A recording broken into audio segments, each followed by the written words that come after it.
Hello, I am writing a paper on intellectual property in regards to inventing and software engineering for class intellectual property at Georgia Southern University. The first place I would look for information would be obviously the internet, and I just begin the research process by Googling what I'm trying to find. For this particular one, as a software engineer, the classic IP case that we all use as an example is the Facebook IP dispute between Zuckerberg and the Winklevoss twins. So I would first Google the terms of that case and why it was important, and figure out why the Winklevoss twins lost that case and what they did wrong. I see a few things. Preferably, I would want an official legal document, which is right here. Now, I did see something from a very credible news site, but I'm going to go ahead and look through this.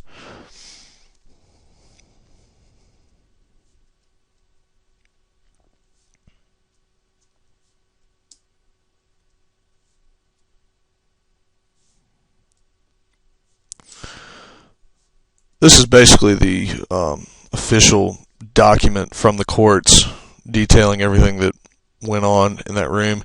That's perfect, so I'm going to, for the sake of time, I don't feel like actually reading through this, mainly because I already kind of know what's in there. I've already done this project. I'm just going to copy and paste that URL. I'm in research mode right now, so I'll do my sources later. But I'm not a lawyer, I'm a software engineer, so this CBS News article looks pretty promising as well.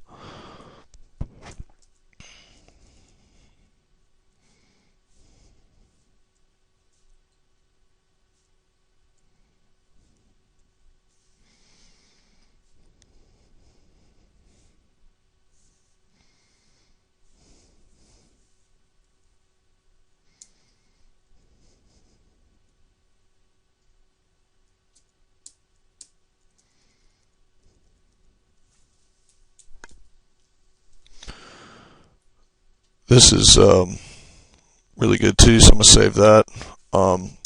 I do know, as an entrepreneur, that the best way to keep your idea from getting stolen, if you have to seek some outside expert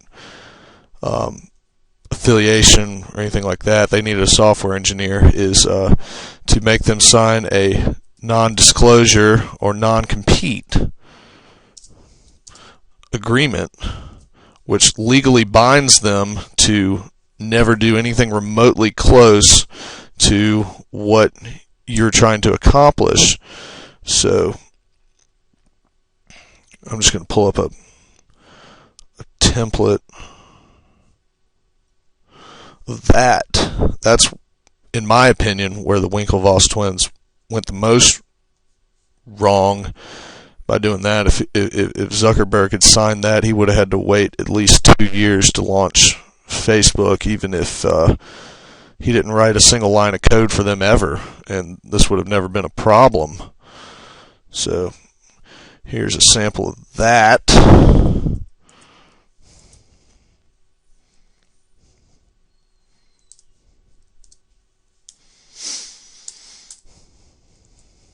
And lastly, I would look up the intellectual property laws regarding who owns code based on the environment and workstation it was done on, in the context of, was the computer he worked on owned by the Winklevoss's company, or was it his own? Because that's another legal area. I'm not sure how to word that, so it may take me a few tries on this one to get but I do know, for example, in my corporate experience, one of the reasons why we use virtual machines, which is one of the first things that pops up, is if we have a very valuable employee that does important work to the company and we decide to terminate that employee, all of the work said employee did was on our servers, and we can kick him out the door without any sort of debrief or anything like that. We just have to figure out what it was he was doing. So that's the kind of stuff I'm looking for, but this isn't exactly what I want in the context of this paper, but I suppose this this description of what that is kind of relates to what we're doing. So I'll go ahead and save that anyways, just so I don't have to look for it again.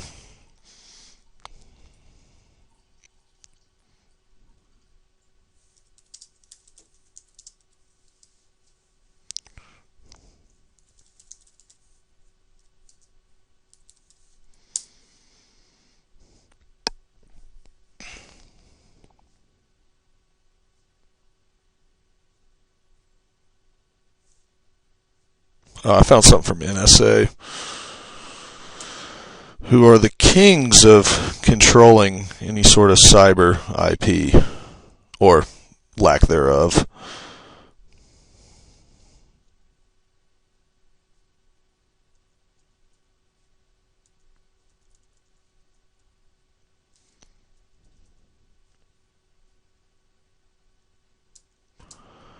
These are more just security concerns, but this is somewhat relevant, so I'll go ahead and save that too.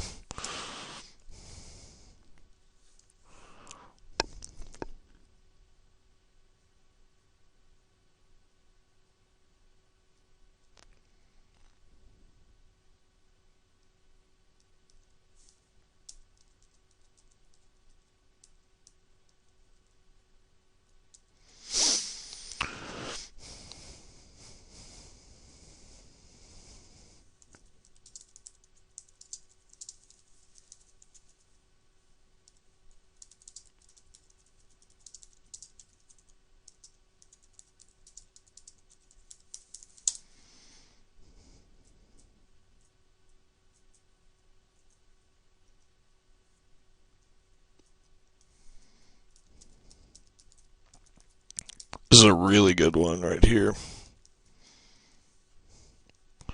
I'll put this one at the top.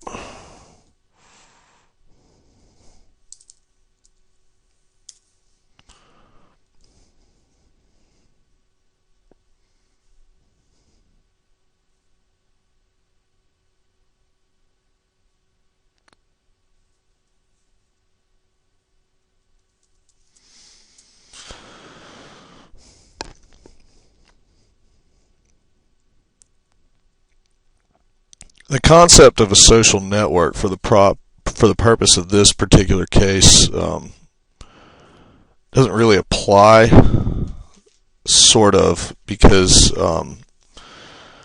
it'd be like trying to throw a patent on a computer or something like that. The main way to protect intellectual property in that case goes back to the NDA. Before you say a word, make them sign it, make yourself legally own him for the next 2 years. So that's the way to go.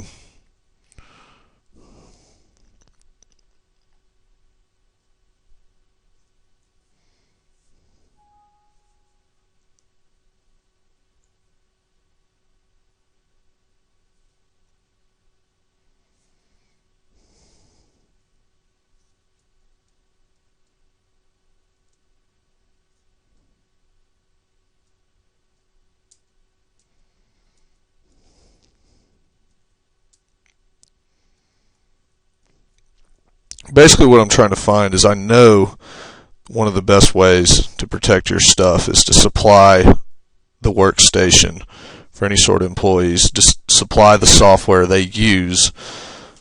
Don't let them, for example, Visual Studio is about a $10,000 software.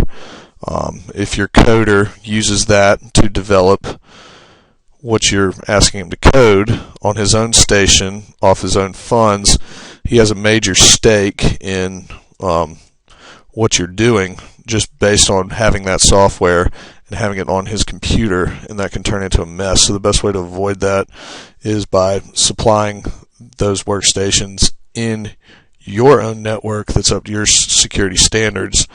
I'm just having trouble finding an article for that specific because it's kind of, honestly, I'd be one of the ones writing one of those articles, so I'm having trouble finding it.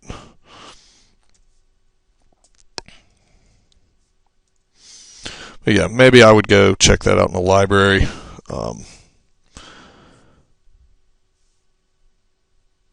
I doubt our school library would really have anything on this, but it's rather specific. But let's see, for the sake of this experiment, I keep up with my sources by mainly just putting them on a notepad doc, and then I'll email it to myself if I'm on a public computer. I'll keep up with the sources by revisiting them. If they change, I'll see that because it's live and online. I change my search terms to something else if I don't find what I'm looking for right off the bat for whatever reason. The next place for this particular thing, I wouldn't go to a library next. I'd probably call my grandfather's patent lawyer for this one. Just consult a professional. Granted, my resources are a little wider than your average college student, so I don't really think we were ever taught how to source something like that, or at least I don't know how. But that's the next place I would go. Is that good? We're done? Alright.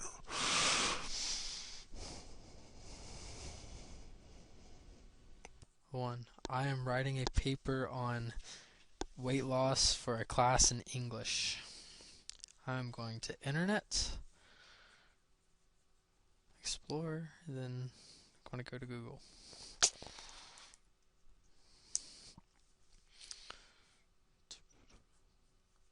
And then I'm going to search weight loss. No. How to lose weight. No. I'm going to search. Is weight loss healthy?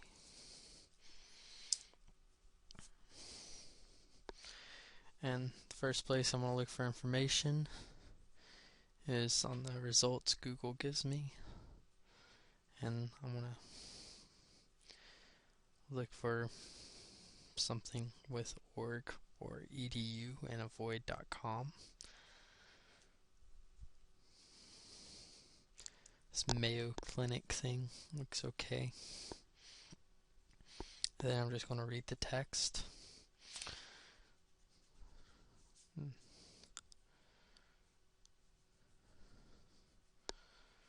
And anything I find interesting, I would summarize it and put it on a piece of paper and highlight the website address and copy it on Word for later when I need to cite it.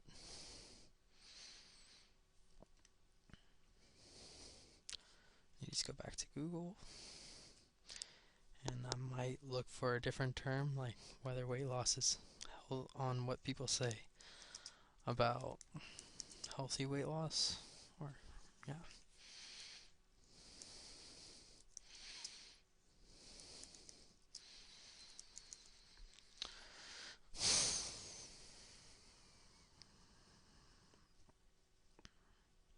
Then I find another .org thing.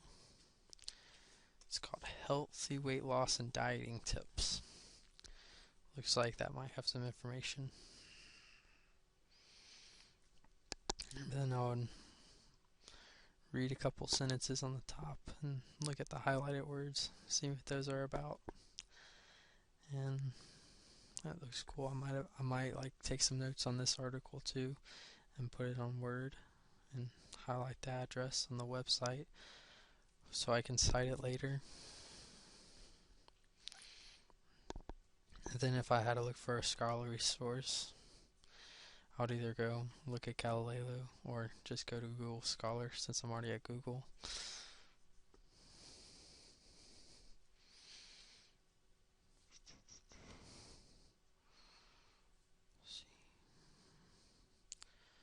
Looking for Google Scholar.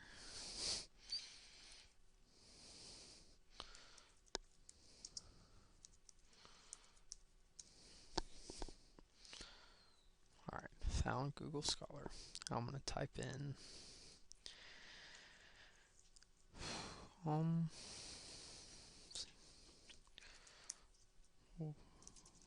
is weight loss healthy? Look at a bunch of long articles and look for something that isn't a book.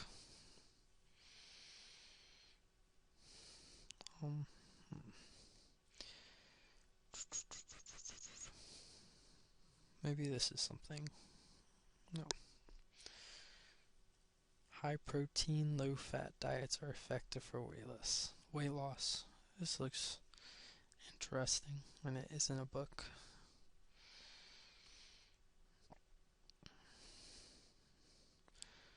Well, gave me an abstract of it and then a bunch of little articles.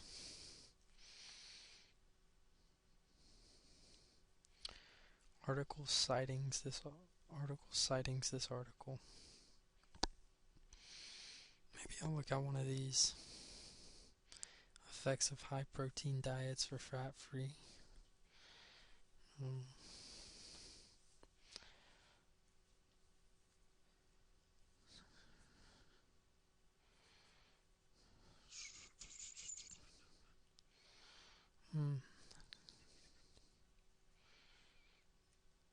Maybe 1 year weight maintenance after significant weight loss in healthy, overweight, and obese subjects.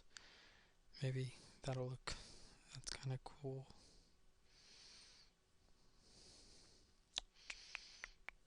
Waiting for it to load.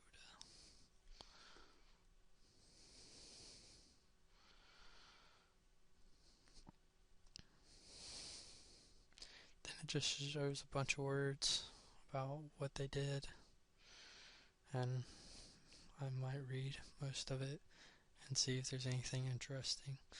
And if there's anything interesting, I would put it on Word and probably highlight the web address too for later when I have to cite it, so I don't lose it and keep on moving forward. Maybe I'll look up and see what people say about weight loss being unhealthy.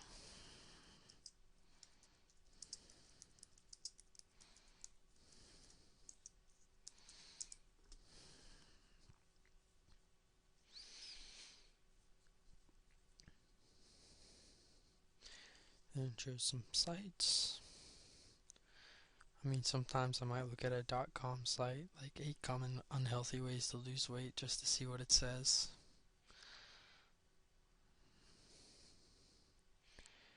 But .orgs and .edus is what I've learned is reliable and acceptable for English class.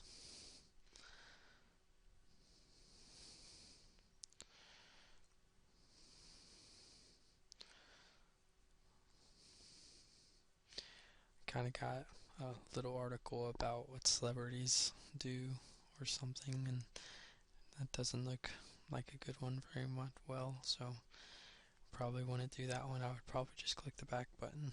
This looks like an article for a newspaper for women's health. That won't help me very much. Let's click the next button on Google, see what the next page shows.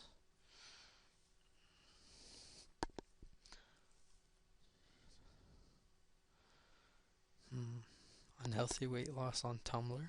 I don't think that's good. This is a one for EDU. It's a PDF. I guess I'll look at it. Unhealthy weight reduction among adolescents females. This looks like it's part of a book. I mean, I might use something like this.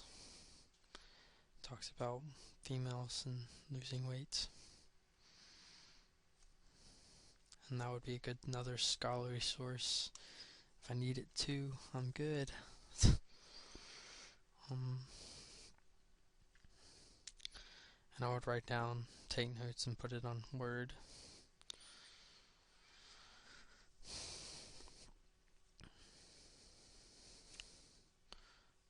Looking around for more topics, and maybe I might type in arguments for weight loss.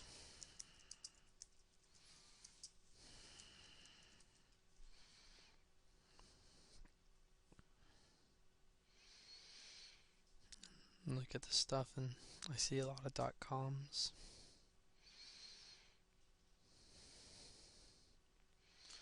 I think everything on that page was .com. I'll go to the next one, see what's next.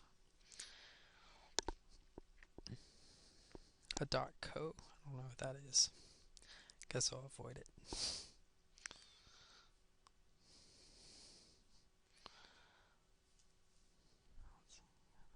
More .coms. Maybe I'll look at .com just to see what they're saying on it. See what some arguments other people are saying. 5 surprising reasons you're not losing weight. Health.com. Let's see what that says.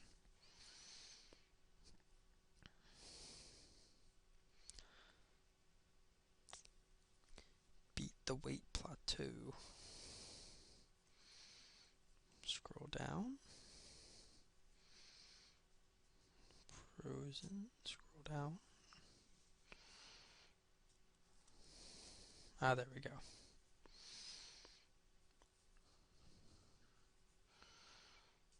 Pretty much telling you why people aren't losing weight, but it's not very long. It's only a paragraph. That's not helpful. Interesting, but not helpful. Let's see. Go back. Back. There we go. Weight loss and unintentional. National Library of Medicine. Oh, .gov site. I guess I'll look at it. Let's see. When you lose weight loss unintentionally, explains on what it does, causes, and how you should deal with it. That's not going to really help me with my paper.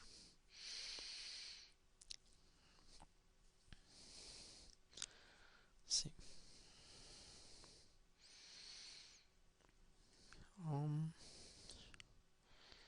Here's another little article that says 10 reasons you're not losing weight. It's a .com, but let's look at it. Some person named Weinsberger made it from CDE, MS, and RD. And then he gives a bunch of reasons why. It's kind of long.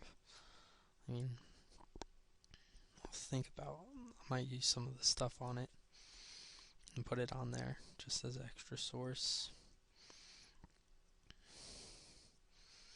Because it seems to be accurate. She has like a lot of initials next to her name, so maybe she's reliable.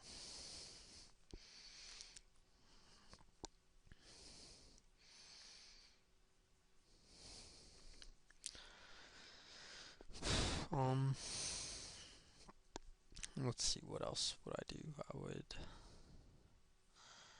would probably go back and look at what I have so far and look at the requirements I need and see if I need anything else.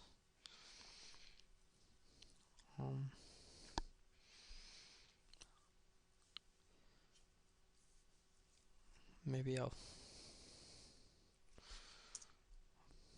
look at health. What what health things, how would weight loss affect your health?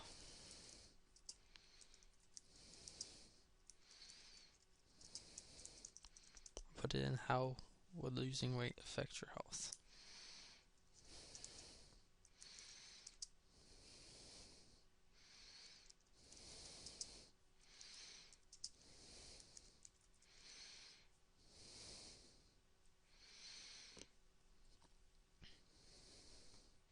A WebMD site pops up, but I don't like WebMD, mainly because the teacher told me it was a bad idea.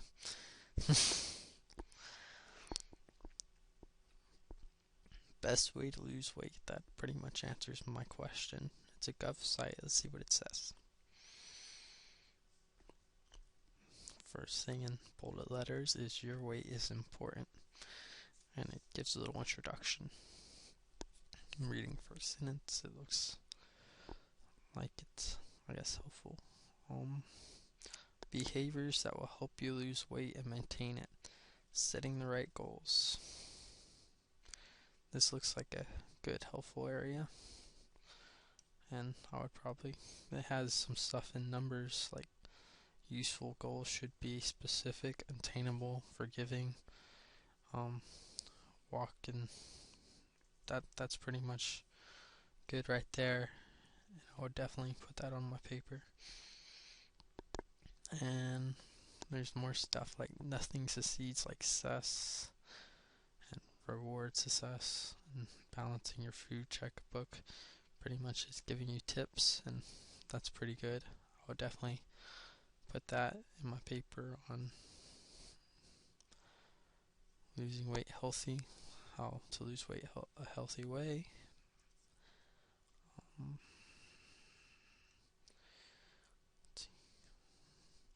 If I need another scholarly source, I might look at Galileo.